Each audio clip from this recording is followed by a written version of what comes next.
Hey there guys, former film student back with episode 10 of 31 Nights, 31 Frights. So in episode 9 we discussed Rob Zombie's 2003 film House of a Thousand Corpses, and today we're continuing that trend of just purely entertaining horror films with Friday the 13th Part 6, Jason Lives. So I did review the first Friday the 13th film earlier in this series, and while I love that film, I mentioned it wasn't my favorite film in that franchise. That honor goes to this wonderful gem of a movie. Friday the 13th Part 6 took the franchise in a much needed and less serious direction. No longer is Jason Voorhees a normal everyday killer who seemingly just can't die. Now he's essentially a zombie, risen from the dead and back to kill some camp counselors. The plot of this film essentially boils down to Tommy Jarvis's character from parts 4 and 5, hell-bent on sending Jason to hell. The film begins with him breaking out of a mental institute with the goal of burning Jason's body alive to finally put him to rest. Of course, things go horribly wrong and Jason is resurrected from the dead and begins on his murderous rampage. This movie is a blast. In my previous review, I mentioned something called a beer movie, the type of movie you watch with a group of friends and grab a few drinks and just sit back and enjoy.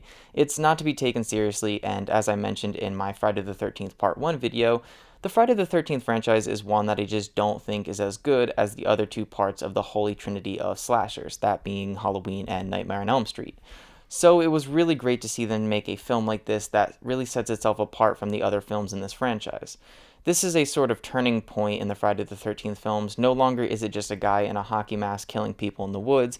It's less serious, funny, self-aware, and even brings in some supernatural elements of Jason being a resurrected zombie. As mentioned, this movie is a ton of fun. Outside of the ridiculous plot itself, the kills are really fun and creative.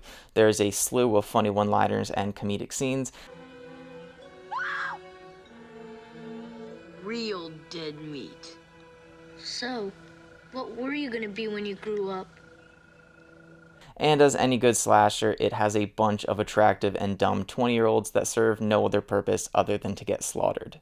I have to give this movie props for how self-aware it is. It even goes as far as to break the fourth wall at certain points and almost mock the audience for watching a sixth Friday the 13th movie. There's just so many fun and entertaining scenes in this film, it's hard not to enjoy it. Hell, there's a whole scene of office workers playing paintball in the woods just to end up getting hacked to pieces by Jason. The acting is bad, the writing is atrocious, and there's really not a lot of directorial talent behind this film, but again, it's not trying to be this great artsy horror film. It's just trying to be a fun slasher movie that sets out to rejuvenate a franchise that was sort of on its last legs. After this film, they brought in telepathy, they brought Jason to Manhattan, they gave him abilities to morph into anyone he wanted to in the ninth film, and of course, how can we forget Jason X, where they sent Jason to space.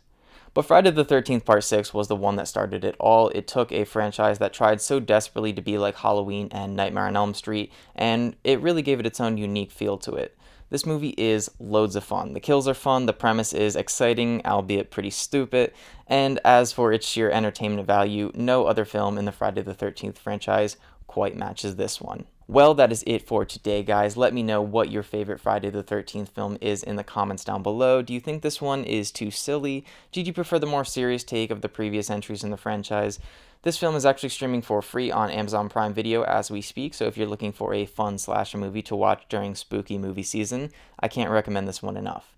If you do watch it and hate it, I do apologize. It's not for everyone, but for me, this movie is just a blast to watch. As always, if you like this video, make sure to click the like button, subscribe to me if you want to hear more from me, click the little bell notification so you get notified when I post new videos, and as always, I will see you guys next time.